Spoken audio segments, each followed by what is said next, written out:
Hi hello ಎಲ್ಲರಿಗೂ. ಎಲ್ಲರೂ ಚೆನ್ನಾಗಿದ್ದೀರಾ ಅಂತ ಅಂದ್ಕೊಂಡು ನಾನು ಇವತ್ತೊಂದು ವಿಡಿಯೋ ಮಾಡ್ತಿದ್ದೀನಿ. ಏನಪ್ಪ ಆ ವಿಡಿಯೋ ಅಂದರೆ ಬನ್ನಿ ನೋಡೋಣ. ನೋಡಿ, ಜೋರು ಮಳೆ ಬರ್ತಾ ಇದೆ ಶನಿವಾರ ರಾತ್ರಿ. ಆ ಟೈಮಲ್ಲಿ ಇವನೇನೋ ಹೇಳ್ತಾ ಇದ್ದಾನೆ ನನ್ನ ಹತ್ರ, ಗೇಟ್ ಹತ್ರ ಕೂತ್ಕೊಂಡು ಏನೋ ಮಿಯಾವ್ ಮಿಯಾವ್ ಅಂತಿದ್ದಾನೆ, ಹ್ಞೂ ಅಂತಿದ್ದಾನೆ. ನನಗೇನೋ ಹೇಳಲಿಕ್ಕೆ ಬರ್ತಾ ಇದ್ದಾನೆ ಮೇಲಿಂದ ಮೇಲೆ, ನನಗೇನೋ ಅರ್ಥ ಆಗ್ತಾಯಿಲ್ಲ. ನಮ್ಮ ಕನ್ವರ್ ನೋಡು, ಬಾರೋ ಒಳಗಡೆ ಅನ್ನೋ ಥರ ಸಿಗ್ನಲ್ ಕೊಡ್ತಿದ್ದಾನೆ. ಅವನೇನೋ ಸ್ವಲ್ಪ ಹೊತ್ತು ಕೂತ್ಕೊಂಡಿದ್ದ. ನಾನು ಊಟ ತಗೊಬಂದು ಕೊಟ್ಟರು, ಅವನು ಊಟ ತಿಂತಾ ಇರಲಿಲ್ಲ. ಸರಿ, ನಾನು ಬಿಡಪ್ಪ ಇವನ ಭಾಷೆ ಅರ್ಥ ಆಗಲ್ಲ ಅಂತ ಹೇಳಿ ನಾನು ಅವನ ಜೊತೆ ನಿಂತ್ಕೊಂಡಿರ್ತೀನಿ ಒಂದು 5 ನಿಮಿಷ. ಮಳೆ ಸ್ವಲ್ಪ ಕಮ್ಮಿ ಆಗುತ್ತೆ. ಮಳೆ ಸ್ವಲ್ಪ ಕಮ್ಮಿ ಆದ ತಕ್ಷಣ ಅವನು ಓಡೋಕ್ಕೆ ಶುರು ಮಾಡ್ತಾನೆ. ಸರಿ, ಇವನು ಇನ್ನೇನು ಹೋಗ್ತಾನಲ್ಲ ಆಚೆ ಅಂತ ಹೇಳಿಬಿಟ್ಟು ನಾನು ಒಳಗಡೆ ಹೋಗ್ತೀನಿ.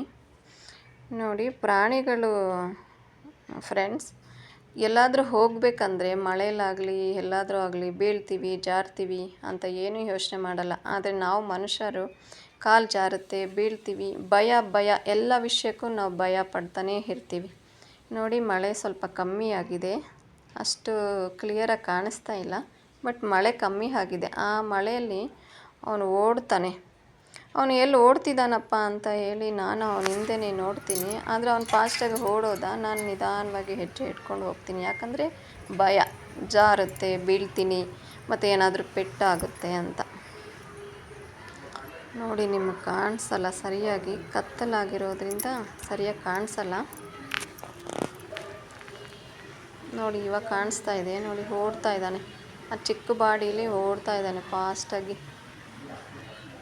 ಆ ಕಡೆ ಬಿಲ್ಡಿಂಗ್ ಹೋದ ಅವನು. ಸರಿ, ಇವನು ಹೋದ್ನಲ್ಲ ಅಂತ ಹೇಳ್ಬಿಟ್ಟು ನಾನು ಒಳಗಡೆ ಬಂದು ಕೂತ್ಕೊಂಡೆ. ನೋಡಿ, ಕೂತ್ಕೊಂಡು ಒಂದು 5 ನಿಮಿಷಕ್ಕೆಲ್ಲ ಅವನ ಮಕ್ಕಳು ಕರ್ಕೊಂಡು ಮನೆಗೆ ಬಂದಿದ್ದಾನೆ. ನೋಡಿ, ಎಷ್ಟು ಪುಟಾಣಿ ಮಕ್ಕಳುಗಳು, ಒಂದು 2 ಕರ್ಕೊಂಡು ಬಂದು ಮನೆಗೆ ಬಂದು ಅದು ಒರೆಸ್ಕೊಳ್ತಾ ಇದ್ದಾನೆ. ಅವನೇ ಒರೆಸ್ಕೋಬೇಕು. ನಾನು ಆವಾಗ ಯೋಚನೆ ಮಾಡಿದೆ, ಇವನು ಆವಾಗಲೇ ಗೇಟ್ ಹತ್ರ ನನಗೆ ಹೇಳಕ್ಕೆ ಬರ್ತಾಯಿದ್ದಿದ್ದು ಇದೇ ಇರ್ಬೋದು. ನನ್ನ ಮಕ್ಕಳಲ್ಲಿ ಮಳೆಯಲ್ಲಿದ್ದಾರೆ ಅಥವಾ ತೊಂದರೆಯಲ್ಲಿದ್ದಾರೆ, ನಾನು ಅವ್ರನ್ನ ಕರ್ಕೊಂಡು ಬರಲ್ಲ ಅಂತ ನನ್ನ ಹತ್ರ ಪರ್ಮಿಷನ್ ಕೇಳ್ತಿದ್ನೇನೋ ಅಂತ ನಾನು ಆವಾಗ ಯೋಚನೆ ಮಾಡಿದೆ.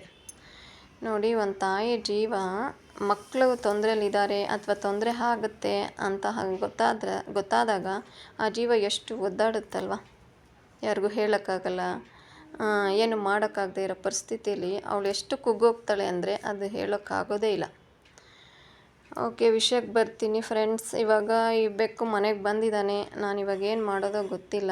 ಆಲ್ರೆಡಿ ನಮ್ಮ ಕನ್ವರ್ ಮನೇಲಿದ್ದಾನೆ. ನನ್ನ ನಂಬಿ ಮಕ್ಕಳು ಮನೆಗೆ ಬಂದಿದ್ದಾರೆ ಅಂದಮೇಲೆ ನಾನು ಆಚೆಗೆ ಸಡನ್ನಾಗಿ ಆಚೆ ಕಳ್ಸೋಕ್ಕೂ ಆಗಲ್ಲ. ಏನು ಮಾಡಬೇಕು ಅಂತ ನೀವು ಹೇಳಿ ಫ್ರೆಂಡ್ಸ್. ನೆಕ್ಸ್ಟ್ ವೀಡಿಯೋದಲ್ಲಿ ಸಿಗ್ತೀನಿ. ಬಾಯ್ ಬಾಯ್.